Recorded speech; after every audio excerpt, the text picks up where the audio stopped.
Hello, my name is Ben Hublin, and I'm a commissioner with the U.S. Election Assistance Commission, or EAC. Today's video chat is part of a larger effort by the EAC to look back at the 2020 elections from an election administration standpoint. The 2020 elections presented election officials with unprecedented challenges and, in turn, additional costs they could have never budgeted for.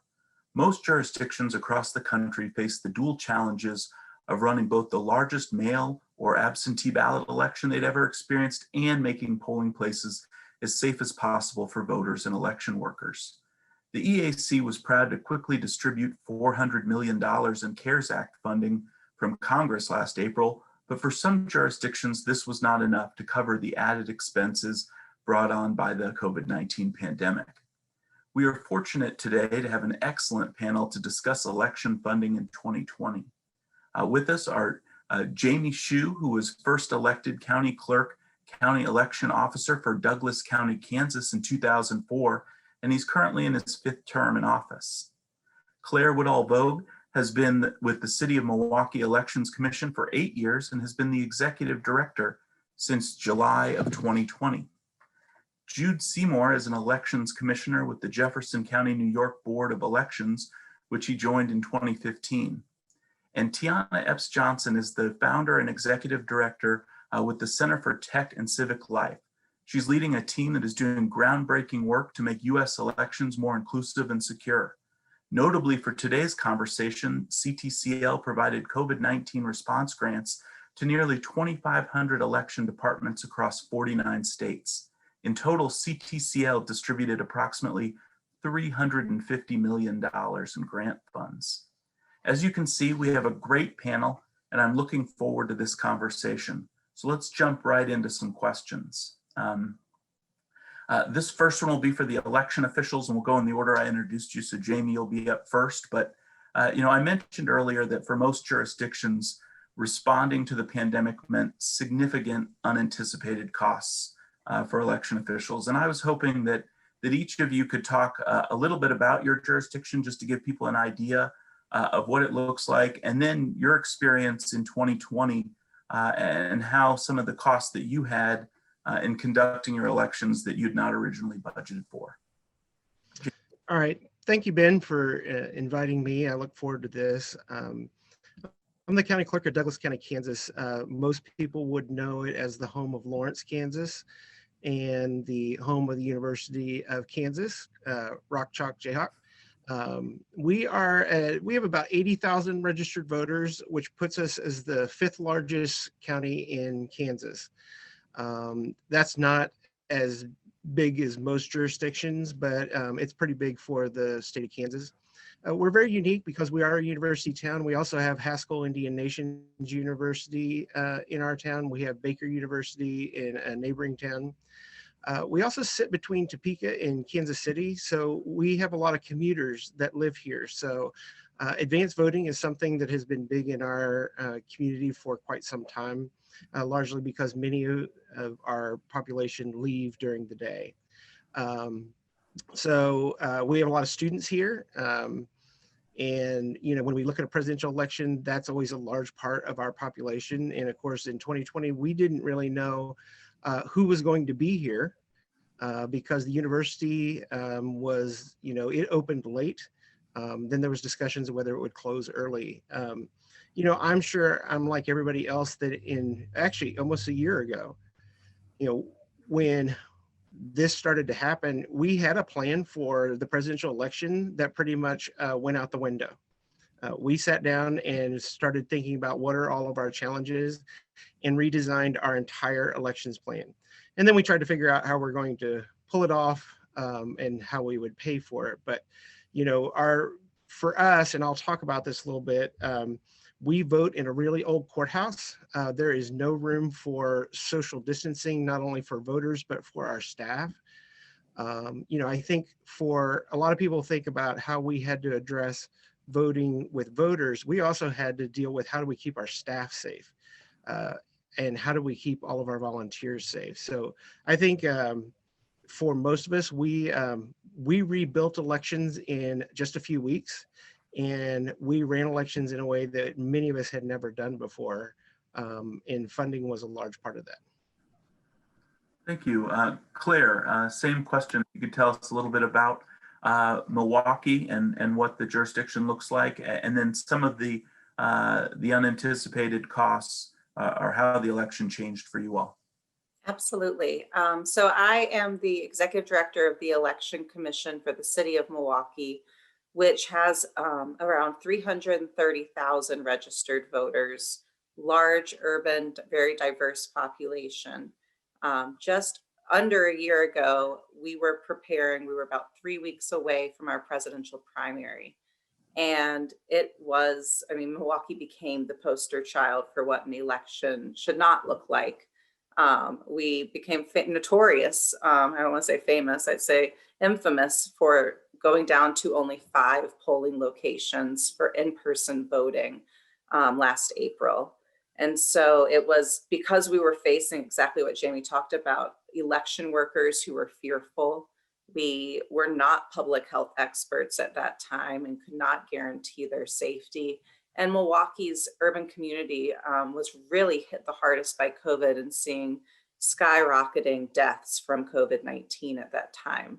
So we quickly after the April election regrouped and kind of laid out a 3-prong approach. We were running 3 elections at all times last year, a by-mail election, an early voting election, and then election day, which truly triples your cost.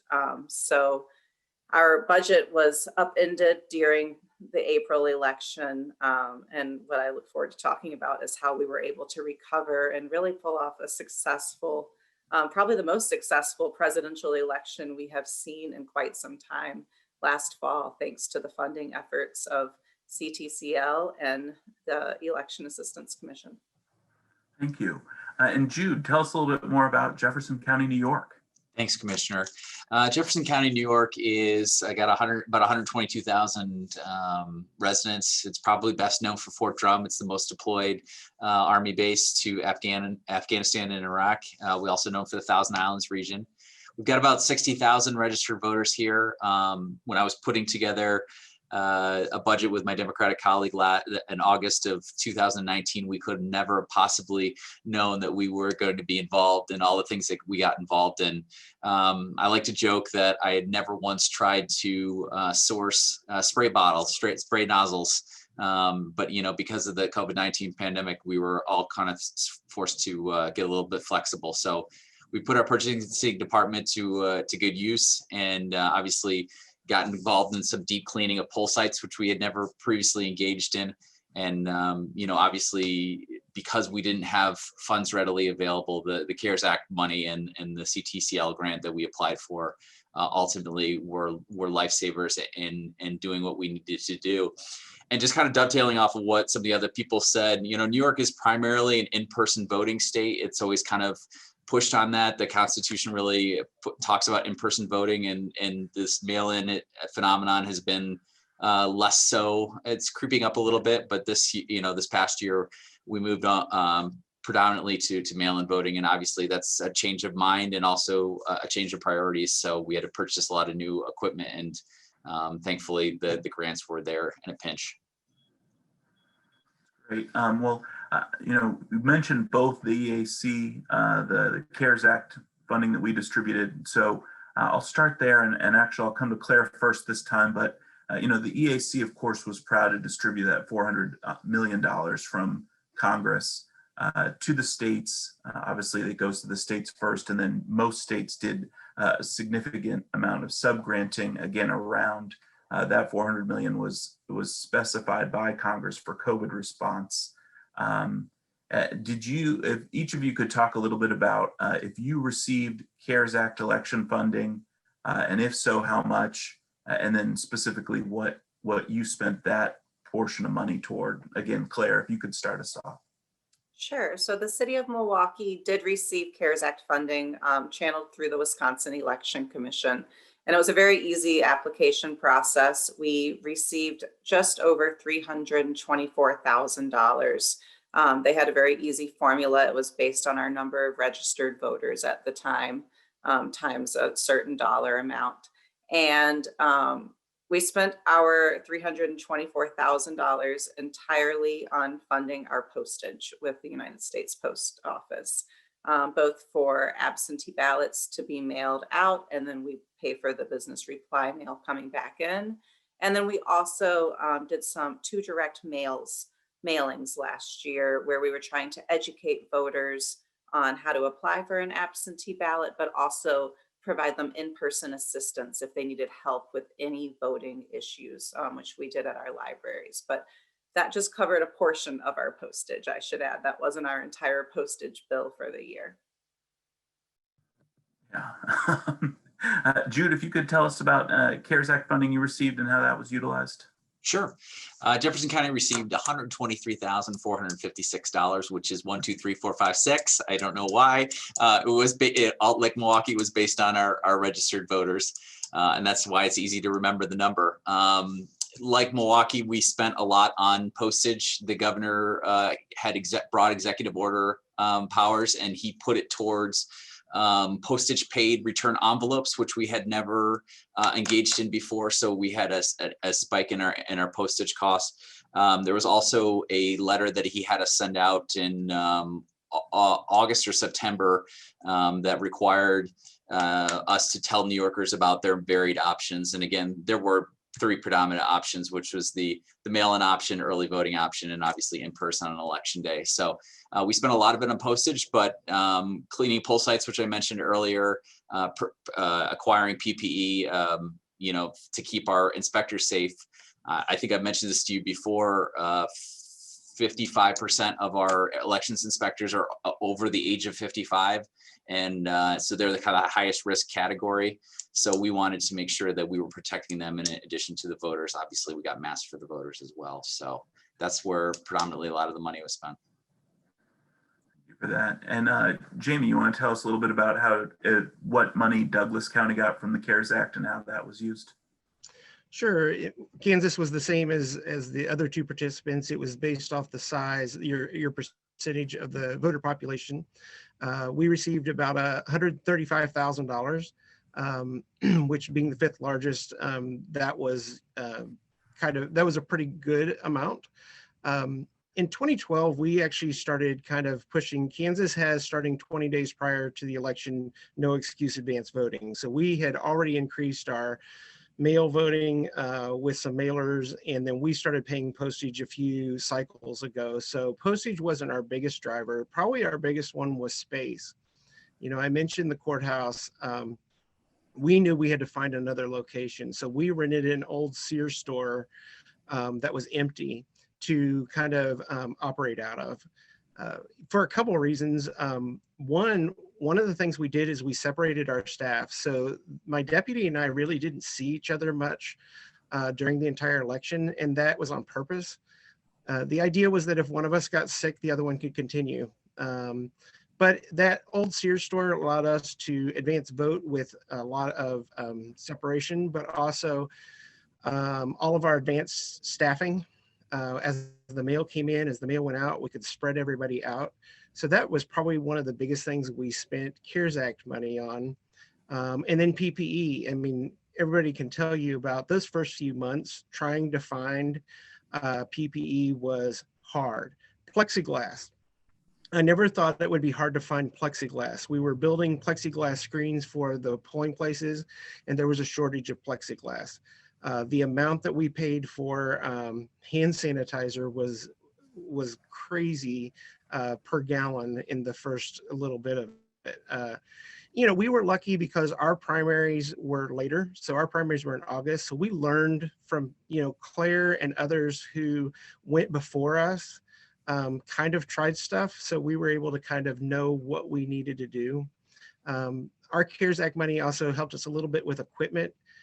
Even though we had been doing advanced voting by mail for quite a while, I mean, it tripled.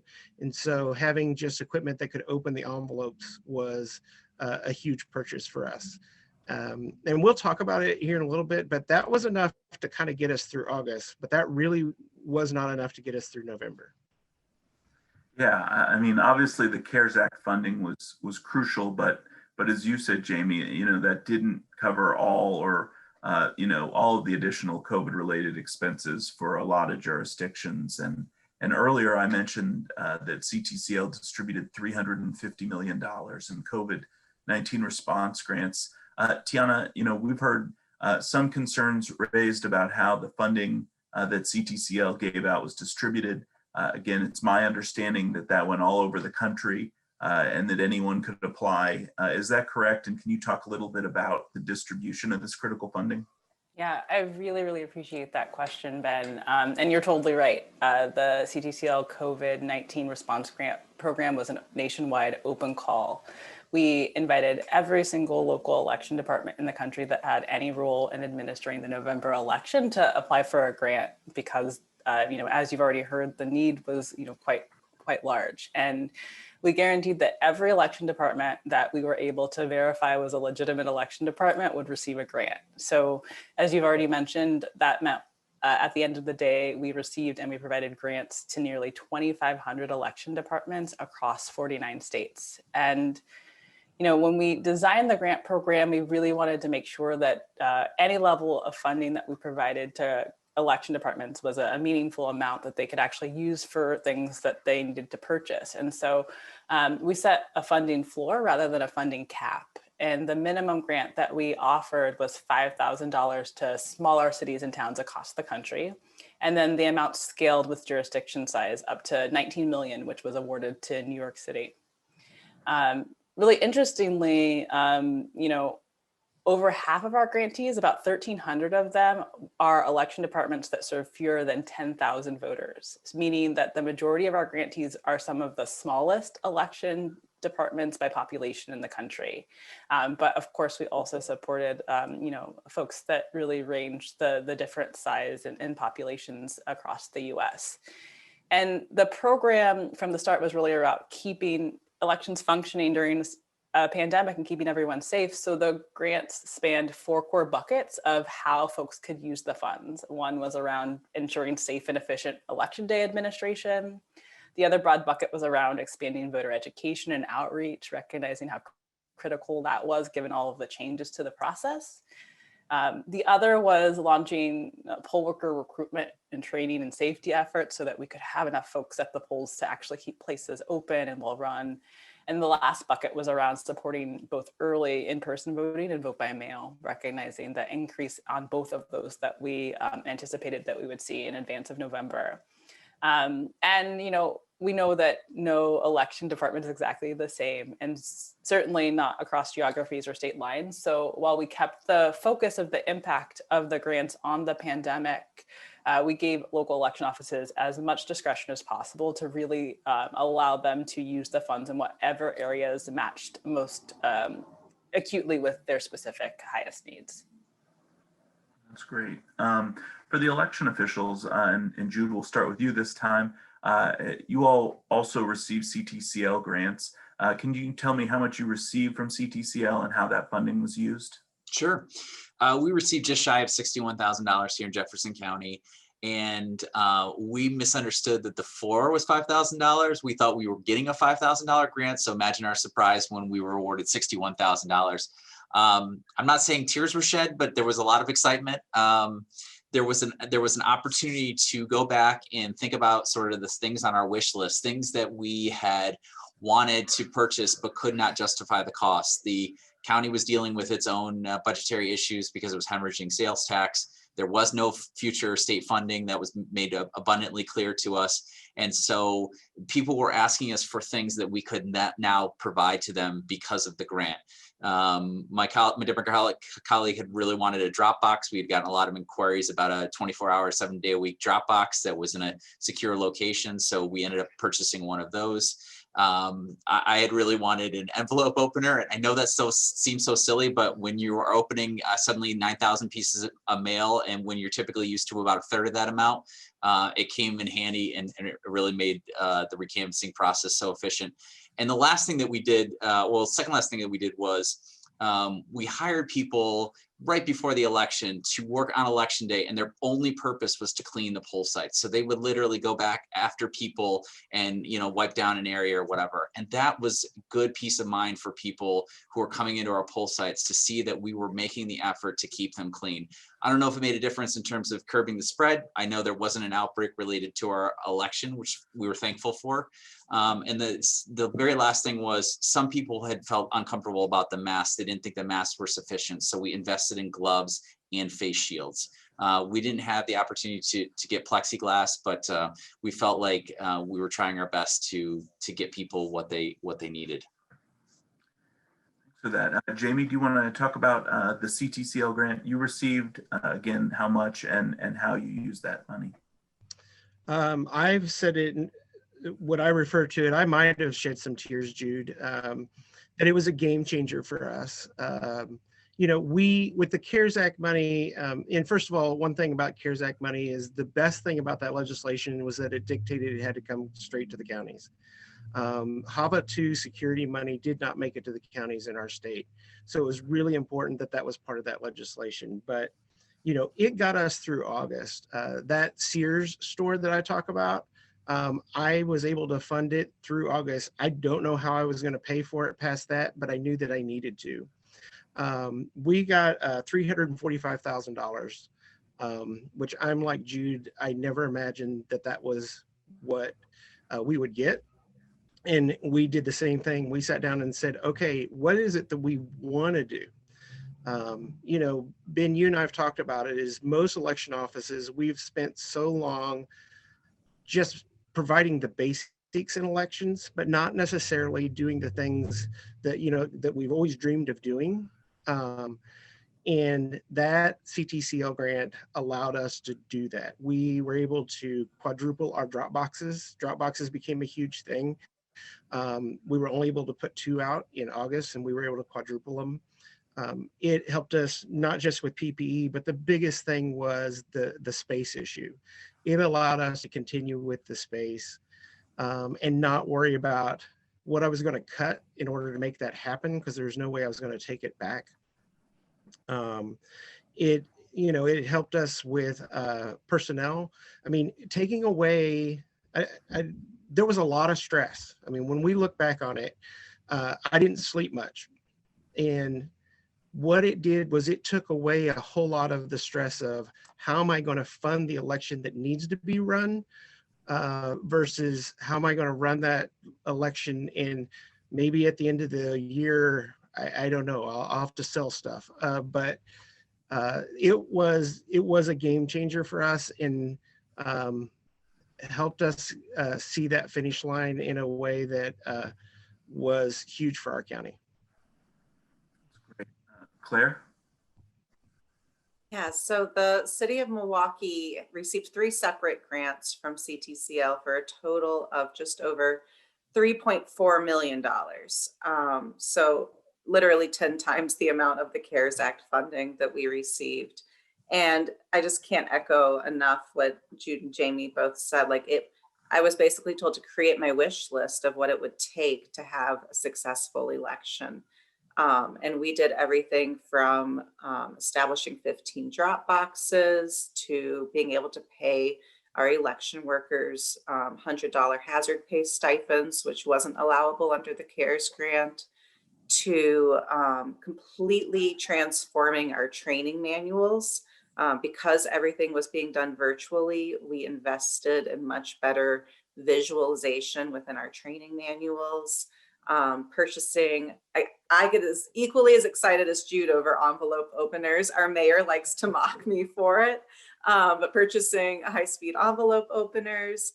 And then a major investment was made in our high-speed tabulators for election day. We had planned on leasing 6 total machines. We doubled that, and we now own a total of 9 high-speed tabulators, because this spring we've already had a spring primary and we are still seeing a high volume of absentee ballots. So being able to not just plan for November, but plan for the way in which COVID-19 has truly transformed elections, and investing in that infrastructure going forward. We also doubled our number of early voting locations and were able to provide staff all of the adequate PPE. It took a summer to source it, but we now own 800 pieces of plexiglass, which also came in handy during a countywide recount after the election. I mean, I could go on for hours talking about the different ways we spent it, but one unique thing was that I had to plan for what we could realistically acquire during a pandemic. And some things on our wish list didn't get met, not for the lack of trying, but because of timelines and how difficult government bureaucracy is, not necessarily the nonprofit providing the funding, but having to work within those realistic timeframes as well. Well, Ben, oh yeah.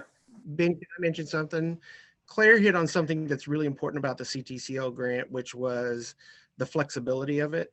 The CARES Act had really strict rules on what it could be spent on and what it couldn't. The CTCL grant had so much flexibility for all of us that we really could get creative.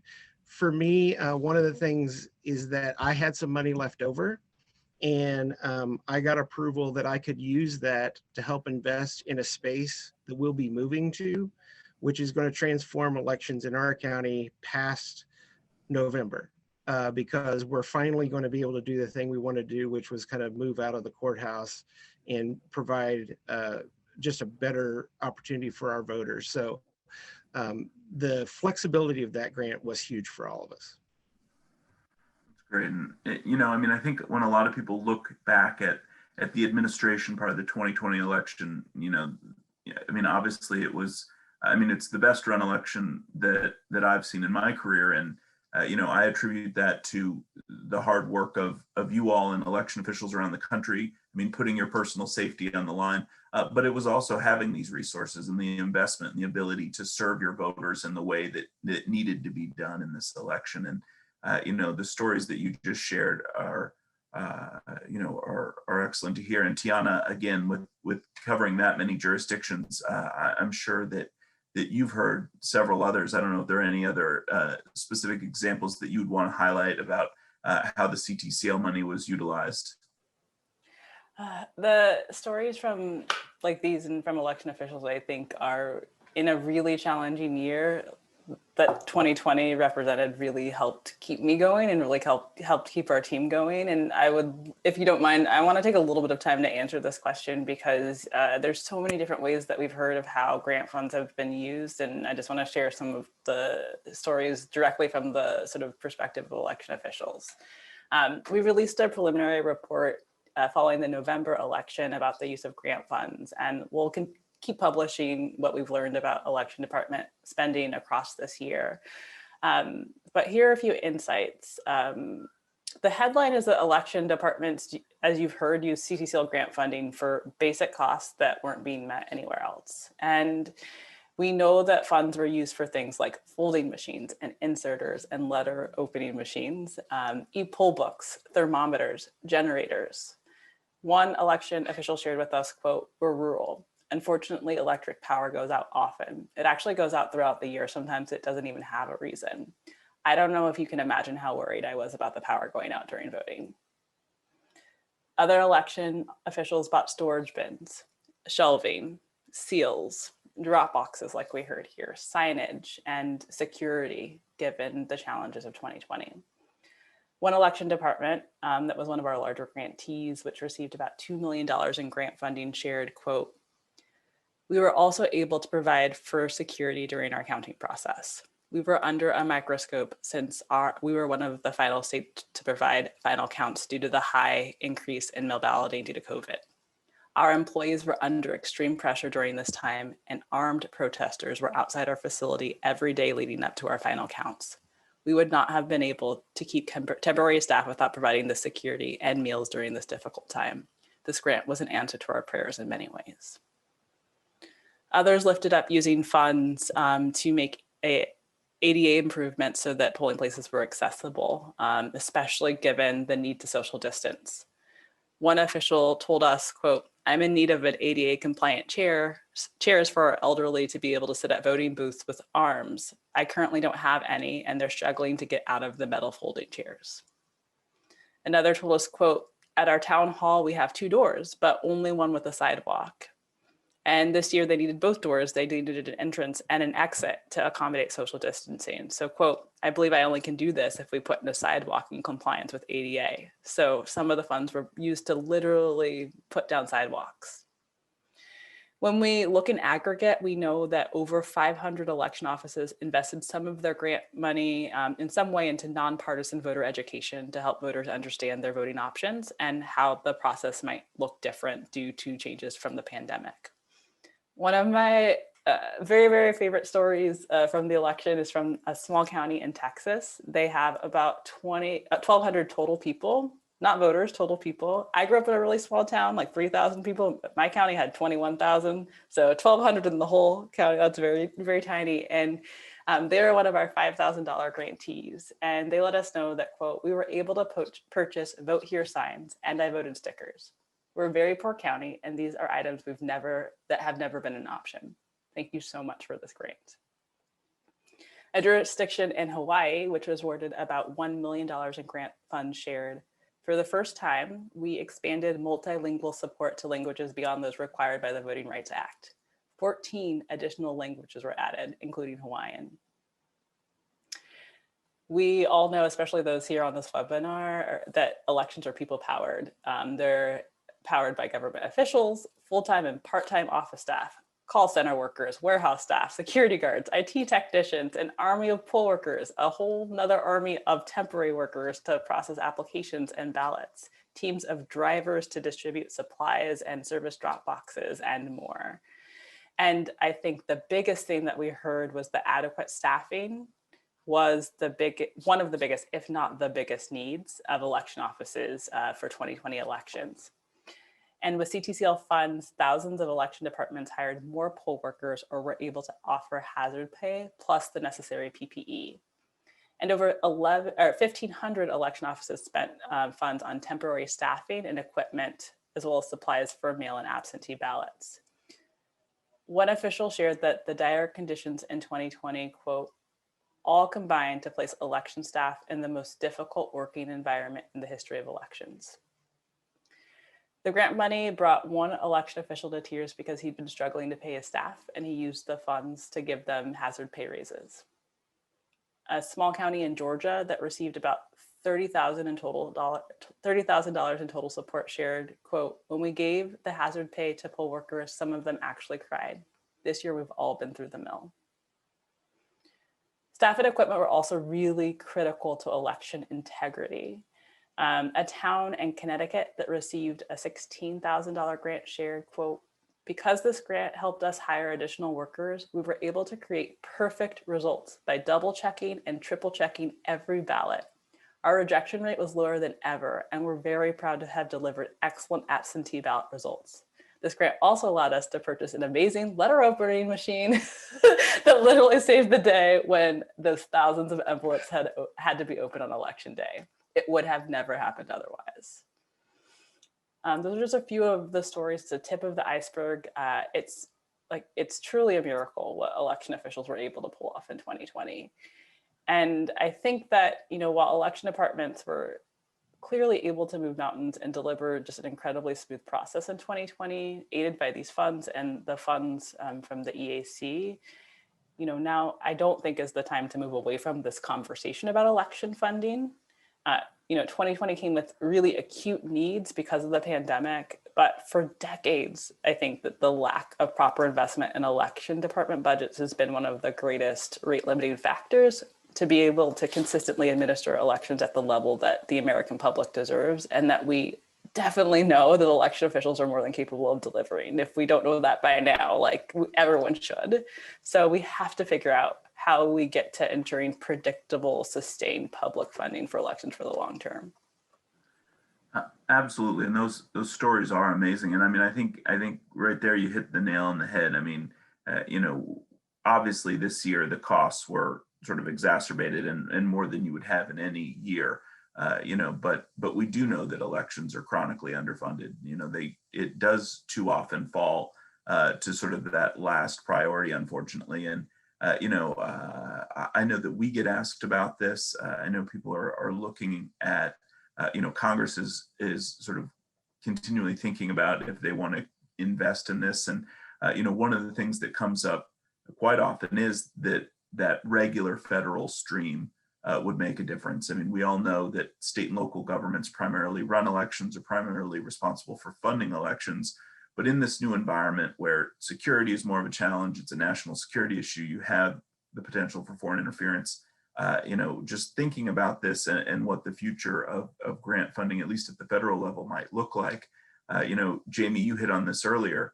The security grants, the HAVA security grants, those have gone to state, and it really varies. In some states, a lot of that was sub-granted. In others, it hasn't been yet. So I guess my question for all of you, and we'll go in the order that we started on. So Jamie, you'll be first, but if Congress is looking at additional federal funding in the election space, are there recommendations you would have or considerations that you could share just for awareness about both the needs in the space and how we get it to the right place? Well, I already touched on the first part, which is whatever legislation does occur does need to dictate that it comes to the jurisdictions that are providing the elections. And then, cybersecurity is a huge part of that, is a good example. In Kansas, we have 105 counties. Over 50% of the population lives in 5 counties. We have a lot of smaller counties that have extremely limited funding revenue streams. So when you talk about just basic cybersecurity, that is beyond the reach of their budget.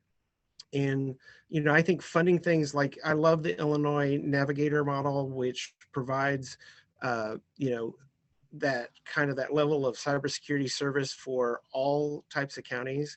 So I think the funding has to get down to those counties and help kind of what Tiana was talking about, take elections beyond just doing the basics and being able to do the things that are beyond kind of, just being able to get ballots to people, but actually securing the ballots, making sure they're accessible, and having a steady stream. I've now been here a while, so I was HAVA 1, and then there was the cybersecurity HAVA 2. HAVA 1's a good example. Everybody was able to buy equipment, but then there was really nothing to help maintain that equipment. And so with a consistent stream, that you're going to be able to replace your equipment. You're going to be able to make sure that it's secure, that it's maintained, and that it is in really good working order. So I know a lot of jurisdictions that bought under HAVA 1 that have not maintained their equipment. So I think that's the biggest part, is that it's targeted and that it is ongoing. Claire. I would agree with everything that Jamie just said. And then I think 2020 added kind of a new security layer, which is that every member of our democracy is now an election expert. And there is a certain role for voter education that's become incumbent upon our offices as the election officials to really make sure that our elections are not just secure, but completely transparent, and that we can explain our processes, defend our processes, and also ensure that we have the most secure processes in place going forward, so that our elections remain secure from a democratic standpoint, that there's trust in our election system. And Wisconsin is extremely fragmented. We run elections at a municipal level. So we have over 1,800 municipal clerks, all who have different needs, who have different communities that they're serving. And we have multiple election technology that has been approved. So I would definitely stress the need for the funds at a local level. And as an election administrator who's still struggling to replace, for instance, our accessible voting equipment, we do it so slowly that I'm worried that by the time I can purchase an entire fleet of our accessible voting equipment, the first half will be outdated. So just silly concerns such as that, but there really has not been that ongoing funding that is really necessary to ensure that we have secure and modern elections. Thank you for that. Jude? This is the drawback of going last, which is that Jamie and Claire just made some really excellent points. Speaking just for my county, I know that there was a purchase after the first HAVA round of funding for voting machines, obviously, and now those are 13 years old, and they don't have a stated end of life, but we know that there's been several iterations of machines that have come since. I would love to have a conversation with my county about replacing those machines, whether slowly like Claire's doing or whatever. But I think that they're waiting for some sort of Hail Mary from the federal government, which I'm not convinced is going to happen. So obviously having a steady dedicated stream for modernizing equipment would be huge, as Jamie and Claire both mentioned. I also think, maybe Claire touched on one of my points too, which is voter disinformation has become such a flashpoint here for especially the 2020 elections. There are other countries that spend a lot of time educating their children about how to spot misinformation and disinformation. I think that would be an ancillary thing that would be related to elections, but could also help in our community. There was a lot of time and energy that was spent on combating what people heard about our machines and what they thought that they knew about how they work. And I would love to have more time for voter education and more opportunity for that. But I would also love for that to become an emphasis in a school. Tiana, I'll let you get to this one, but before I do that, between Jamie and Jude, you hit on something that I seem to think about a lot, and just would love to get your all's opinion on this. I mean, Jamie, you mentioned the original HAVA dollars, the Help America Vote Act that created the AC, and after the Florida 2000 election, replaced punch cards, and there was always this talk for years about, will there be sort of this big HAVA 2 to replace all those machines, and I think it created this dynamic that was almost, for lack of a better term, like a game of chicken or sort of brinksmanship between sort of state, local, and the federal government about who was going to pay for that equipment replacement. And I think that, led to a lot of systems aging more than they would have otherwise. And so, I don't know if you all, sort of just quickly, is that what you've seen some in your jurisdictions or other places, or do you think there is some logic to that? Well, I think Jude mentioned 13 years. One thing that I talk about a lot is how many times have you changed your computer in 13 years? The technology from HAVA 1 was really good technology at the time, but it was 13 years ago. Most jurisdictions are still using that. And I mentioned maintenance. Maintenance is expensive. Maintenance requires, not only visits, but, of skilled technicians. I know counties that stopped paying their maintenance because they couldn't afford it. And so they're not maintaining their machines. And that goes kind of what Claire's talking about the trust that in disinformation. So whenever there's an election and there is an error because the machine's not accepting ballots, which is because it wasn't maintained, then that feeds into the misinformation. It's all kind of like this endless loop. I do think the biggest thing with HAVA 1 was that it allowed everybody to buy equipment and really get up to date, and then there was nothing after it. Yeah, those are great points. I said I'd do it, Tiana. Again, the experience of distributing this money and hearing from local election officials around the country. I don't know if you have any final thoughts for us on things that Congress should know or that you've learned or considerations around this funding. Yeah, hearing this conversation, I think I have four main reflections. I think the first is that,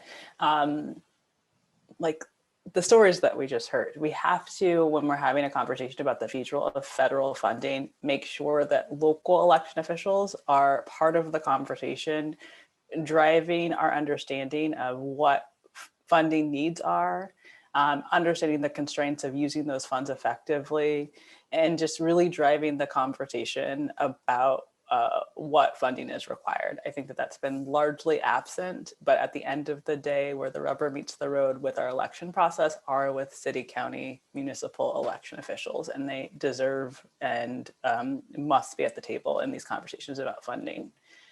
I think that the second is that we have to, all take stock of the ways that the field of election administration has changed over the last decade plus. It's no longer a primarily administrative role. Election officials are now have to be expert at digital engagement and fighting misinformation and being great at cybersecurity. And right now they have to be public health experts and they have to have data acumen. And that's just a really different set of roles than what was required even 10 years ago. And so that means that what's required to be able to do that work effectively is different. And so we need to be thinking about that when we're approaching the funding conversation. To the point of why it's so critical that this funding is predictable. One of the things that I know from working with election officials is that one of the core talents that they all share is that they're masters at logistics, because the work of election administration is like planning a big civic event. What is like the most challenging thing to planning? Uncertainty. And especially uncertainty about having the resources to do that work. And so one of the biggest impediments to just the fundamental role of election administration, which is planning, is not knowing those funding streams. And that, impedes progress in lots of ways of being able to just do the fundamentals of democracy in lots of ways, but it especially gets in the way of being able to be resilient. Because if you are always just trying to make ends meet, that's a really vulnerable place to be. And we saw that vulnerability in 2020. And fortunately, election officials were able to get to the other side of it. And then I think the last is that while there has to be robust federal funding that's predictable and recurring, there also is going to need to be some mix of state and local funding that is part of that conversation as well. And so I think that as a field, we have to start thinking holistically about like, what is that right formula for really thinking about federal, state, local funding that gets local election departments what they need to be able to serve voters year in and year out. Well, thank you all for that. I think that's exactly right. I mean, as I have these conversations and others, I think it's clear to me that one, the job of being a local election official has never been harder than it is now. And Tiana, the thing you hit right there, one of the new things, relatively new in the election space, is this critical infrastructure designation. And in that sector-specific plan, it talks about, that yes, as I mentioned earlier, state and local governments are primarily responsible for funding elections, but it is this need for a whole of government approach to funding elections. And certainly I think that's a big part of the conversation going forward. But I appreciate you all joining me for this conversation today. I appreciate all the work that you did to make the 2020 election as smooth as it was, and thank you all again. Thank you.